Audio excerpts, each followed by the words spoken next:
I hope everybody had a good weekend. We have some previews that came out over the weekend, and I wanted to talk about those as well as some things that came out this morning, starting with this guy on the screen and the only translation I could find. It's Akul the Unrepentant. For black, black, red, red, you get a 5/5 Scorpion Dragon Rogue, Flying Trample. Sacrifice three other creatures. You may put a creature card onto the battlefield from your hand. Activate only as a sorcery and only once each turn. So this is kind of a neat card because then you can cheat, big Eldrazi's or big other dragons or those kind of things onto the board with it as a 4-drop. And I mean, with it being only a forecast, you could probably get this down as early as turn 3 with the right mana rocks and be able to have enough stuff on the board to sacrifice. And it doesn't matter what creatures you sacrifice. They can be token creatures, actual creatures, whatever. You can do it, bring this thing down on the board. But we can also use that to take advantage of sacrifice effects, which is really good in the Rakdos color schemes. So we have things like Mayhem Devil. You sacrifice those 3 creatures, you're throwing 3 pings out there to everybody. Or you have Body Dropper.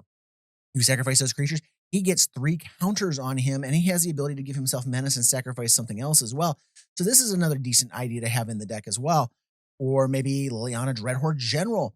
You sacrifice those creatures, you draw 3 cards as well as get the free spell out of your hand off of Akul's activation. Or if you want to be a real jerk about it and really mess with your opponents, something like Dictate of Erebos, where you sacrifice those creatures and then they also each sack 3 creatures, but you're the one getting something out of it and they're not going to get much of anything else out of it.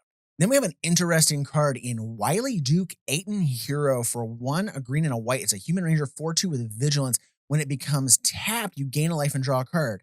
Now you might wonder, okay, it has vigilance. How is it supposed to become tapped to get the stuff off of it? Well, you're not going to get it on an attack. However, you can attack with it and then use it to do other things. Now, what other things could we possibly do in green white? Well, there's a lot of options out there. First thing I thought of was Relic of Legends. You can tap an untapped legendary creature here on the screen and make a mana off of him to cast something else. You could also do something like Collective Effort. Now, the thing with Collective Effort, can't talk right now, is it has an escalate cost of tap an untapped creature. Tap Wily. Not only do you get the abilities off of the Collective Effort, you also get the life in the card off of tapping him to use the escalate ability on it. Or maybe you want to cast a copy of Guardian of the Great Door. Wily here can be one of the 4 things you have to tap in order to play it as a threat in your deck. Or we can even play something like Glare of Subdual. You tap an untapped creature you control to tap down one of your opponent's things. So you can go, okay, I'll tap him, draw the life, get a card, gain a life, and then tap your thing down to free up attack space for one of my other threats coming through. There's a lot of options here and a lot of space to try to build around the ability, even though we can't get anything off of the attack on this guy. Next up is Return the Favor. Now, this is one of the new spree cards. This is kind of like an worse version of Fork, where you get to copy a spell. With the first version, you pay basically 1 colorless more. So for 1 red, you get to copy an instant or sorcery spell, but it also allows us to copy activated abilities or triggered abilities as well. So it's a little bit better for that 1 additional mana. Or you get a worse version, basically, of Deflecting Swat, because you can't cast it for free like you can the SWAT. But SWAT is about a $38 card versus Return the Favor being an uncommon. You're going to pay maybe 50 cents to $1 at most for this card. So it's a nice, viable alternative for those who can't afford the Deflecting Swat for the second half of the spell being to pay 1 red and change the target of the spell. So that's a good one. Then we have a big, beefy beater. I love this card just for what it is. It's an X and a green Gold Vein Hydra. It's a 0/0 Hydra with Vigilance, Trample, and Haste. It comes in with the counters on it equal to the X you've paid, and if it dies, you get tapped treasure tokens equal to its power. So there's a lot of things we can mess around with this. Now, the apt comparison for this is the Shivan Devastator from Dominaria United. It's an X and a red. It's a flying haste dragon that gets the counters on it. But this actually has Vigilance and Trample attached to it instead of flying. So in some respects, this is actually a better card than the Shivan Devastator, because unless your opponents are stuff is way bigger than this thing, you're going to probably be trampling on through. They're going to lose their stuff. And if they want to gang block this and kill it, you're going to get a bunch of treasures to use into something else later. So this card, I adore it. Then what I think is the last of the rares that are going to be revealed outside of the breaking news and the special guest stuff is Annie Joins Up. This is the last of the Join Up cards. For 1, a red, a green, and a white. It's a legendary enchantment. When it enters the battlefield, deal 5 damage to target creature or a planeswalker an opponent controls. So this is good for taking down your 5 toughness or less creatures like a Shield of the Apocalypse or something like that.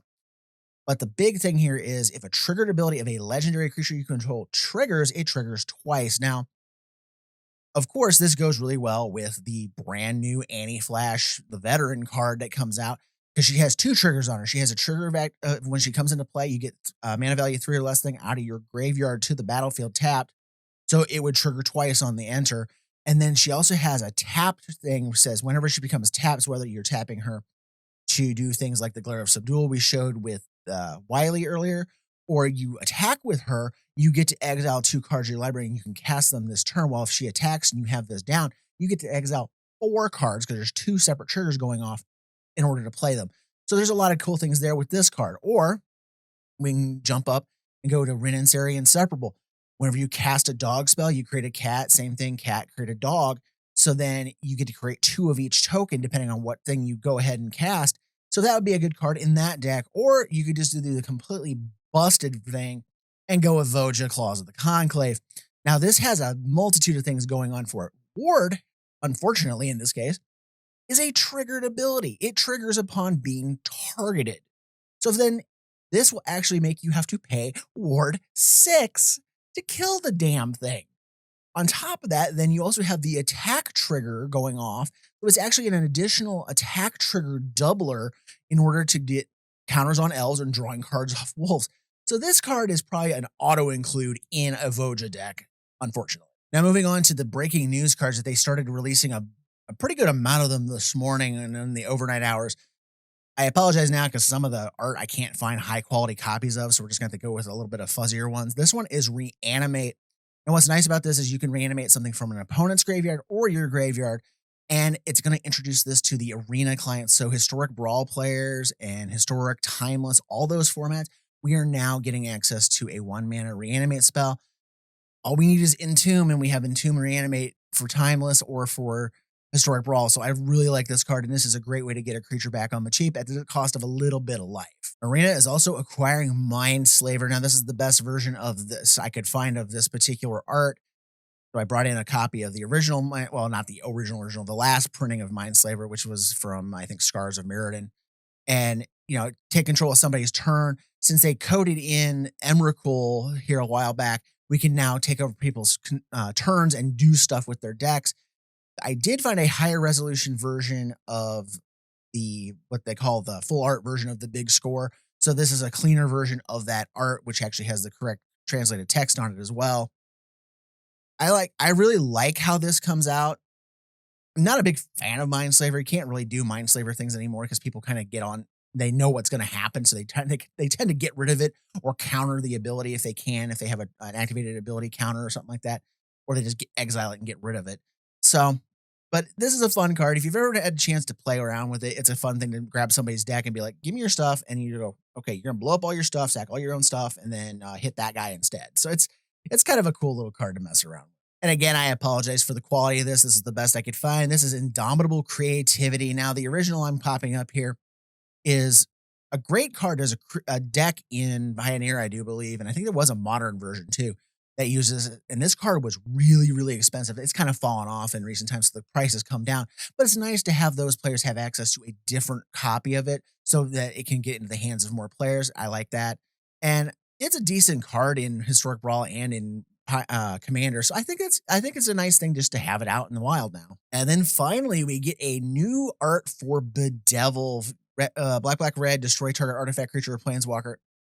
Unfortunately, there's a lot of things going on with the old art shown here. It's because of who painted it and their ties to some unsavory individuals.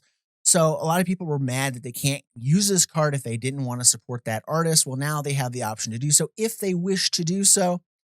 I really don't care. I actually have the original art of this, and unless I open one of these, I'm not going to spend the money and get a different copy. I just play the cards as I have them. Then we have a card that is a ton of fun in Commander, because if somebody plays this big, nasty threat, you can use it to exile it with Fractured Identity here. You exile a non-land permanent, and then everybody else that wasn't the controller gets a copy of it. Now, the whole trick to do with that is if you have something that's particularly nasty, like a curse or something like that, you can put it on yourself, hit it with the Fractured Identity, and then make 3 copies of it to grant to your opponents instead. So that's a fun little trick to do with the Fractured Identity. We're also getting a reprint of Void Slime because it counters target spells, activated abilities, or triggered abilities. There's a lot of those things in the game these days. And Void Slam is just a fun thing to have for those kind of situations where you need to stop something from going off, or otherwise you're going to lose the game. And while it might seem like it's kind of soon for a reprint, we're getting a reprint of Leyline Binding 5 and a white. Flash domain makes it cost less. When it enters the battlefield, exile a non-land permanent until it leaves the battlefield. So this is, part of the domain decks that are in multiple formats, and it's great to see a reprint of it. It's a $10 card right now, so this should kind of help push it down a little bit. The only sucky part here is they did do a rarity upshift from rare to mythic in terms of this version, so it's going to show up a little bit less than the original version from Dominaria United, but it's still a really good card, and I kind of like that seeing it here. And then last of the stuff that they've showed off so far today is Archive Trap. Now, this was originally printed in Zendikar and has not seen a reprint ever since. And it's about a $15 card. Now, this is not the most expensive trap card. That's Mindbreak Trap. That's like an $80 card. But for anybody who is a connoisseur of milling your opponents down, this is a great card, and I'm glad to see it get a reprint, and I'm glad to see it come to Arena as well. So then now we're going to see this card showing up in things like Historic, Timeless, and Historic Brawl, and it's going to be a fun card to mess around with in those formats. So with that said, I hope you guys enjoyed what I've brought to you today. If you do, please like, comment, subscribe. All those good things help my channel grow on my way to my first 1,000 subscribers. And as always, thank you for watching. Have a great day, and we will see you in the next video.